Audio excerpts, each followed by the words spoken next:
Welcome to the Metro YMCA's SACC Staff Training and Refresher Series. This session is focused on the importance of considering gender stereotypes such as expectations and language.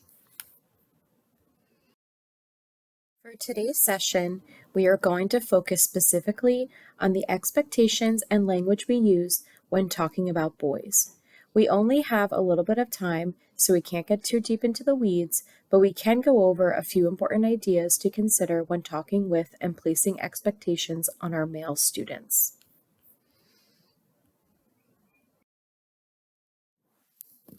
Have you ever heard of the phrase, boys will be boys? It's used to excuse behavior for boys of all ages. Is it helpful or harmful? It usually puts boys into one of two boxes. The wild animal is out of control, incapable of responsible behavior, and needs to be tamed. As a result of this, the child sees himself as someone trying to control him, confrontational, or defiant. The prince isn't held accountable, makes excuses for him, protects him from his own actions, and as a result of this, the child learns that we will make excuses for him, play by his own rules, and can be entitled. Approaching boys in these ways doesn't teach them to become better men, boyfriends, husbands, and even fathers. Instead, we need to treat them as the individuals that they are. Being physical is how boys figure out their place in the world. It is an acceptable outlet for emotions. It allows them to burn off anger and frustration. Accept the highly active, rough and tumble play. Pay attention to safety and be aware, but do not label it as violent and aggressive. So what is the difference between active and aggressive? Active is normal and doesn't indicate that anything is wrong. This might look like jumping, falling, or running. Aggressive is true violence, usually tied to emotions. This can look like kicking, punching, and throwing things. So how do we let them be active? Provide safe and developmentally appropriate opportunities to engage with the world physically. Instead of yelling at them to stop, set limits and expectations to stop. This shows that you see their need to move, but teach them to compromise and have that control. As boys get older, they become aware of societal expectations and the increased need to be accepted by their peers. They don't want to seem weak or too emotional. Most boys will suppress parts of themselves and deny any emotional awareness because of the need to be strong. An example of this might be a friend not wanting to admit that they are hurt or feeling upset. But the reality is that boys have big feelings, and those feelings generate big actions. So recognize boys feel emotions intensely. Boys will fight or flight in response to their feelings. Most cultures and messages from the media are for boys to deny their feelings and suffer in silence. The main problem with not learning how to recognize and process emotions is that it makes them dangerous to themselves and others. Their anger can be explosive, and it can lead to making bad choices. So how can we teach emotional courage? First, avoid language like be a man or boys don't cry. We need to engage and encourage conversations. They want to understand their emotions and feel them and talk about them. So we need to have conversations with kindness and non-judgmental tones. Give them language to develop their own emotional vocabulary to become more self-aware. Say the words to describe the feelings. Draw the connection between emotions, actions, and behaviors. Walk them through action, reaction, consequences, and different points of view. Show that it's okay to be concerned about others. Situational awareness and compassion for others is part of being a community.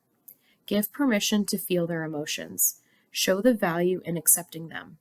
Don't push them away. When we do this, they feel better physically. This can improve relationships and also have less misunderstandings. Recognize that processing feelings isn't always with words. They don't talk it out like most females do. They usually need to be doing something. This last one is maybe the most important piece to consider when connecting with boys and teaching them how to have emotional courage. Boys will not always sit and have these heart to hearts like girls do. Boys process emotions differently, so they will act differently when doing it. They usually need to be doing something such as playing a game, working out, doing something that's physical. But they are processing, and this is a good time to have those harder conversations. We talk a lot about how we say things to connect with our students, but what we say actually matters too. Harsh language that sounds like shame, criticism, sarcasm, verbal intimidation, or belittling will not provide a space to connect. Breaking them down to exert control is a quick fix to stop the immediate behavior, but is ineffective over time. Constant overpowering involvement sends a message of no confidence in the boy's decision making, which leaves them feeling a sense of incompetence, hopelessness, and anger. This is how we can talk to and connect with boys. Show respect. Be strict, firm, and fair. Boys need to know they are safe with you, and then they will show you respect. Avoid humiliation. If you shame, ridicule, or purposely embarrass boys, you will lose their trust. Use discipline. Discipline needs to be clear, consistent, and not harsh. The best discipline is built on respect and compassion.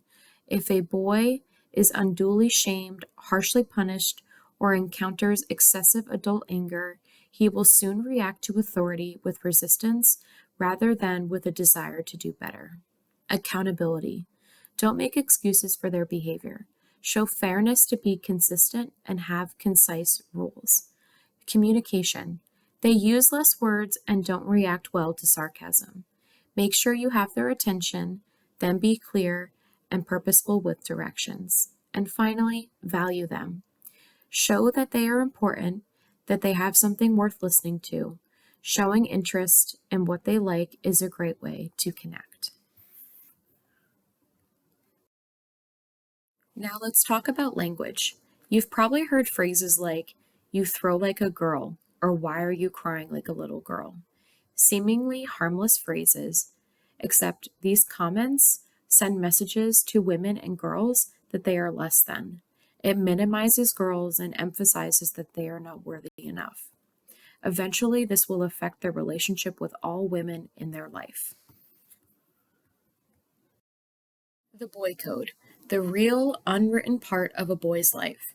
It is not just how we talk to them and our expectations, but it is the entire society that places these broken expectations and wrong ways to communicate with boys. It is a harmful set of myths and beliefs we act on every day, and we don't even realize it. It is systemic.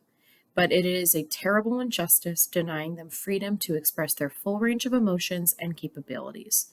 So, this is what's deemed the rules of the boy code. Stand on your own feet.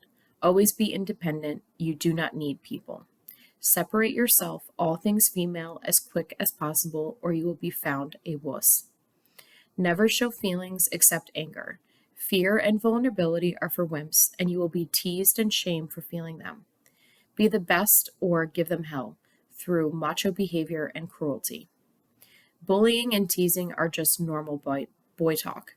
If this is the only way boys communicate, then it doesn't allow for real connection or even friendship. Don't show fear of violence. Fighting is usually encouraged. Don't rat or let anyone else know when another boy does something harmful. Now that you know, what will you do differently? Break the cycle of what we expect of boys and how we talk to them. Allow them to be their full selves. Do not deny them of their feelings and thoughts. Think about how we talk to boys. Thank you for watching this video on gender stereotypes, and if you have any further questions or concerns, please feel free to reach out to your district mental health specialist. Thanks again.